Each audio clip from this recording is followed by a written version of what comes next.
నకిలీ మద్యం తాగించి ప్రజల ప్రాణాలు తీసే హక్కు ప్రభుత్వానికి ఎవరిచ్చారని ప్రశ్నించారు మాజీ ఎంపీ మార్గాని భరత్. టీడీపీ నేతల కుటీర పరిశ్రమల్లో నకిలీ మద్యాన్ని తయారు చేసి ప్రజలపై ప్రయోగిస్తున్నారని ధ్వజమెత్తారు. నారావారి నకిలీ మద్యంపై సిట్ విచారణతో నిజాలు బయటకు రావని, సిబిఐ ఎంక్వైరీ జరిపించాలని డిమాండ్ చేశారు. రాష్ట్రంలో కూటమి ప్రభుత్వం అధికారంలోకి వచ్చిన తర్వాత నకిలీ మద్యం, కల్తీ మద్యం విస్తృతంగా వ్యాప్తిలోకి వచ్చింది. దీన్ని నిరసిస్తూ గడిచిన 5 సంవత్సరాలుగా రాష్ట్రంలో ఒక్క బెల్ట్ షాప్ కూడా వైఎస్ఆర్సీపీ హయాంలో ఏర్పడలేదు. అటువంటిది ఒక్కసారిగా కూటమి ప్రభుత్వం అధికారంలోకి వచ్చాక రాష్ట్రంలో మద్యానికి సంబంధించిన స్కాములు, కల్తీ మద్యం, నకిలీ మద్యం రకరకాలైన అంశాలు వెలుగులోకి వచ్చినాయి. వీటన్నిటిని సరి చేయడానికి మళ్ళీ ఇప్పుడు సిట్ అంటున్నారు. ఎలా చూడొచ్చు రాష్ట్రంలో పరిస్థితి? ఇవాళ చంద్రబాబు నాయుడు గారు ప్రజల ప్రాణాలతో చెలగాటమాడుతూ ఉన్నారు. ఇవాళ క్లియర్గా నేను చెప్తా ఉన్నా, ఒక స్పిరిట్ తయారు చేస్తూ ఉన్నారు. బాటిల్లో లక్షల రూపాయలు, లక్షల బాటిళ్ళు, ఈయన సొంత జిల్లా చిత్తూరు జిల్లాలో లక్షల బాటిల్ దొరికినాయి. నకిలీ మద్యం దొరికింది. అంటే ఆ నకిలీ మద్యంతో లక్షల మంది ప్రజలతో అది స్పిరిట్ తాగిస్తూ ఉన్నారు. అంటే ఈయన ప్రజల ప్రాణాలంటే లెక్కలేదు. ఒకవేళ వాళ్ళు చనిపోతే, అలా చనిపోయిన వాళ్ళు చాలా మంది ఉన్నారు.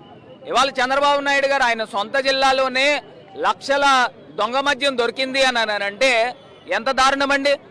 ఆయన మళ్ళీ హడావిడిగా సిట్ వేసాడు. ఎవడి గురించి సిట్ వేసావు? నీ యొక్క తప్పులు కప్పిపుచ్చుకోవడానికి సిట్ వేసావు. ఇవాళ మేము డిమాండ్ చేస్తూ ఉన్నాము, సిబిఐ ఎంక్వైరీ జరిగిన రోజునే నిజ నిజాలు బయటకు వస్తాయి. ఇవాళ కొన్ని వందల ప్రాణాలు కోల్పోవడం జరిగింది. కొన్ని వేల మంది ప్రజల యొక్క ఆరోగ్యాలు కోల్పోవడానికి కారకుడు ఈ చంద్రబాబు నాయుడు గారి ప్రభుత్వం. ఎంఆర్పి రేట్లకు బయట అమ్ముతున్నారండి.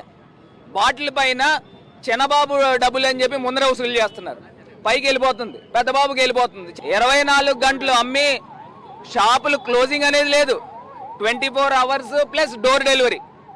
ఇవాళ చిన్న చిన్న గ్రామాల్లో కూడా ఇవాళ తీసుకుని వచ్చి బెల్ట్ షాపులు పెట్టి అమ్మిస్తూ ఉన్నారు. ప్రజల ప్రాణాలు తీయడానికి వీళ్ళు ఎవరు అని అడుగుతా ఉన్నా, వీళ్ళకి ఎవరు ఇచ్చే రైట్ అని అడుగుతా ఉన్నా. ఇప్పుడు ఇవాళ ఆంధ్రప్రదేశ్ వ్యాప్తంగా నిరసన కార్యక్రమాలు చేశాము. ఖచ్చితంగా సిబిఐ ఎంక్వైరీ జరగాలి. నేషనల్ మీడియా దృష్టికి కూడా ఆల్రెడీ తీసుకెళ్ళాం. ఖచ్చితంగా కేంద్ర ప్రభుత్వం కూడా స్పందించి సిబిఐ ఎంక్వైరీ కాల్ ఫర్ చేయాలని డిమాండ్ చేస్తాం. రాష్ట్రంలో చలామణి అవుతున్న ఈ నకిలీ మద్యం, కల్తీ మద్యానికి సంబంధించి పూర్తి స్థాయిలో నిషేధం జరగాలి. దీనికి సంబంధించి సిట్టుతో కాదు, సిబిఐతో విచారణ డిమాండ్ చేస్తాం.